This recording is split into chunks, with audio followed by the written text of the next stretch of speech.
6 মাসে ব্যর্থ প্রমাণ হলেই মন্ত্রিত্ব কেড়ে নেবেন তারেক রহমান।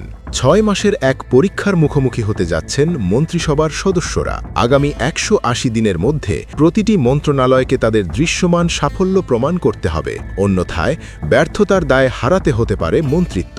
বাংলাদেশ সচিবালয়ে অনুষ্ঠিত মন্ত্রিসভার প্রথম বৈঠকে প্রধানমন্ত্রী তারেক রহমান এই কড়া বার্তা দিয়েছেন।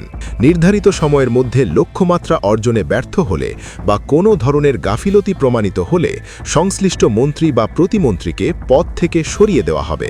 মূলত সরকারের কাজে গতিশীলতা ও জবাবদিহিতা নিশ্চিত করতেই এই 6 মাস বা 180 দিনের আলটিমেটাম দেওয়া হয়েছে। এই সময়সীমাকে সামনে রেখে প্রতিটি মন্ত্রণালয়কে দ্রুত একটি সুনির্দিষ্ট কর্মপরিকল্পনা তৈরির নির্দেশ দেওয়া হয়েছে।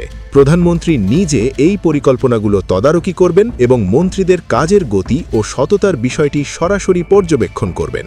বিশেষ করে দেশের আইনশৃঙ্খলা পরিস্থিতির দ্রুত উন্নতি ঘটানোকে এই মুহূর্তে সরকারের সবচেয়ে বড় চ্যালেঞ্জ হিসেবে দেখা হচ্ছে। পাশাপাশি রমজানকে কেন্দ্র করে নিত্যপণ্যের বাজার নিয়ন্ত্রণ ও সরবরাহ স্বাভাবিক রাখার ওপর বিশেষ গুরুত্বারোপ করা হয়েছে।